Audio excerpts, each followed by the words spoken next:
Heading into week 6, I have the almost and probably impossible task of telling you who to start and sit at the tight end position for week 6. Now, firstly, I lost at a challenge in a head-to-head matchup between me and my co-host Badaki. You can see us, we live stream it every week, our head-to-head matchups in the Fantasy Roulette Showdown. My punishment is that I have to wear this while we make content, so what can you do? You win some, you lose some. Shout out to Devontae Adams for missing that last catch. I wouldn't have had to freaking do this, but that's fantasy football. Let's talk about tight ends in week 6. Firstly, teams on bye: Lions, Texans, Raiders, Titans. My first start of the week is George Kittle at the Atlanta Falcons. Atlanta currently give up the 3rd most points to the fantasy tight end position. And I understand it's been pretty disappointing for George Kittle thus far, as he's only averaging 6.3 points per game, and you weren't able to start him for the first 2 weeks. But if there's ever a get-right matchup, it is this matchup here in week 6. Last week, rookie tight end Cade Otton for the Bucks put up 6 catches for 43 yards, tight end 11 on the week. In week 4, David Njoku put up 5 for 73. In week 3, Will Disley put up 3 for 34 and a tud. Point being, it can happen. Why not this week? You and I, let's change the atmosphere for George Kittle. Let's talk it up. Let's try and bring some positive vibes towards the Kittle machine. Comment down below. Tell me, do you think Kittle finally gets in the end zone? Is he a top 6 tight end this week? I hope so. My second start of the week is Evan ENGRAM at the Colts. The Indianapolis Colts currently give up the 4th most points to fantasy tight ends. And this is all about riding the hot hand for the Jags, which is Evan ENGRAM. Last week, ENGRAM put up 6 catches on 10 targets, which we love to see, for 69 yards. He looked good as well. Made some acrobatic catches, was pretty reliable for Trevor Lawrence, and maybe that continues to grow here in week 6. We don't know the status of Shaq Leonard, the linebacker for the Colts, but their linebacker core has been really vulnerable against tight ends. Last time that Evan ENGRAM went up against this linebacker core, he was able to put up 7 catches on 8 targets for 46 yards, finished as a tight end 11. Let's hope that he can repeat that kind of performance here as they face Indianapolis for the 2nd time already this year. I'm going to give you my 3rd tight end, but if you could do us a huge favor, drop a like on this video, subscribe, that would mean a lot. Let's start Zach Ertz at the Seattle Seahawks. Seattle currently give up the most points to fantasy tight ends, and quietly, Zach Ertz has been one of the best tight ends in fantasy this year. Truly.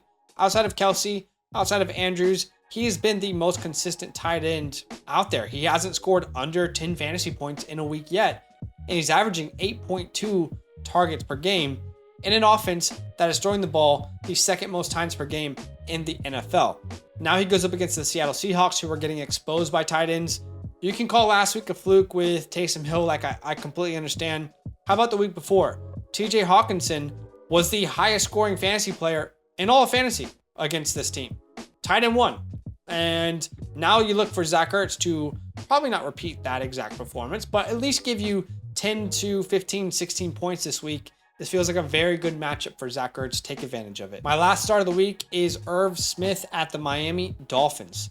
The Dolphins currently give up the 8th most points to the position. And this is really a starting option for everyone out there who is losing TJ Hawkinson or Darren Waller or one of these other tight ends to bye weeks. Irv has been up and down for sure, but he's currently averaging 5.75 targets per game from week 2 onwards. And at minimum, you're getting an athletic tight end and a good offense who will have some opportunities. What more could you really ask from the tight end position?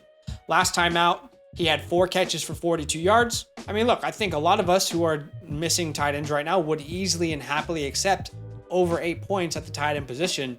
Let's see if he can do it again. It's a good matchup. And now I'm going to quickly give you my 2 sits of the week at the tight end position. It's Tyler Conklin at the Packers.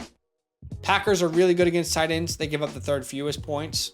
But this is more about Zach Wilson than it is about anything. He laid with Zach Wilson, Conklin last week laid a goose egg.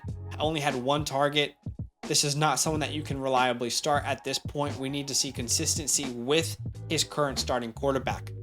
The second sit is Hunter Henry at the Cleveland Browns, who currently give up the 2nd fewest points to fantasy tight ends, and they just traded for a really good linebacker as well. There seems to be a lot of chemistry between Zappe and Hunter Henry. However, Jonnu Smith wasn't on the field, and still Henry couldn't get over 10 points. So if he was a focal point of this offense, what's going to happen when he goes up against this defense? I think there are better options, and I'm not chasing this matchup. Tight end position's hard, guys. It's hard. It is so hard to hit. I feel you out there if you're someone who drafted Pitts, or you had Waller like me and you lost your matchup last week because he just didn't play after 6 snaps. So why don't you comment down below? Let me know where you currently sit with the tight end position, things that you like, you dislike, comment, subscribe, and good luck this week. Yo, what's good? Thanks for watching. We got a lot more videos. A lot more. If you want more videos, watch it. You can also subscribe right now if you want to. You need to. And lastly, don't forget that you can sign up to support the show and get exclusive content by going to patreon.com/FantasyLand fam.